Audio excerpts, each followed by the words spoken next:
Welcome to What the Tech, and this is your tech news update.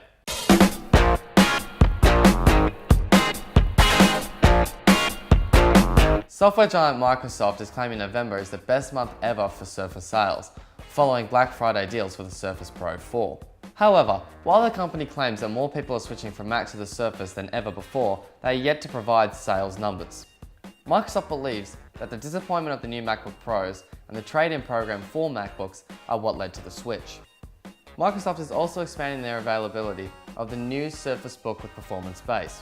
It is currently available in Australia and New Zealand, but will be making its way to China and most of Europe early next quarter. In other Microsoft news, their ongoing partnership with Oculus means Rift users will be in for a treat this December. The virtual reality headset will now support streaming of your games from your Xbox One or Windows 10 PC via a free app. It's time to get ready to experience your favorite games in virtual reality. Kind of. The Rift app essentially creates a virtual reality environment in which you can play your games. From that screen, you can then stream any of your streamable titles from your Xbox One or Windows 10 PC, such as Gears of War 4. Google is still looking to improve its standing in the smartwatch industry with Android Wear. It was revealed that a smartwatch startup, founded in part by former Google employees, will now be working directly on Android Wear. The startup, Cronologics, announced that their team had been acquired by Google. The company formed in 2014 and had been developing its own smartwatch operating system alongside its own device, the CoWatch. The CoWatch launched just a few months ago in September, with its biggest feature being the ability to integrate with Amazon's Alexa's digital assistant. It allowed users to use voice commands to do things such as order a pizza or get the latest weather reports. Now that Cronologics is officially part of Google, it is unclear what the fate of the CoWatch will be. It is unlikely that it will continue to be on sale. Google has also been working with Cuba to deliver faster services. Google on Monday signed an agreement with Cuba's national telecom provider to store data for Google services on the Caribbean island. Previously, signals had to travel from Cuba through Venezuela, which hurt the quality of the data. Google sites like YouTube and Gmail should now load up to 10 times faster from within Cuba.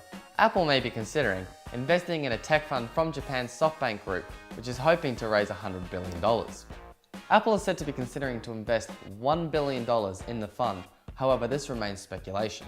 The Japanese telecommunications giant, which owns Sprint, hopes the fund will be launched by next year. The SoftBank Vision Fund will focus on emerging technologies, with the company acquiring chip designer ARM for about $32 billion earlier this year. Furthermore, Apple and Samsung have clashed heads again.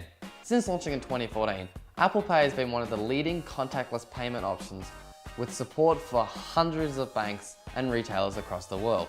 If there's one service that stands to threaten Apple Pay's dominance, it's Samsung Pay. Samsung Pay supports older payment terminals without NFC, making it ultimately a superior alternative. So it comes as no shock that Apple rejected Samsung Pay from entering their iOS App Store. According to the company, they have no future plans to bring any more payment services to Apple devices. However, this is not the only headache Samsung is having to deal with.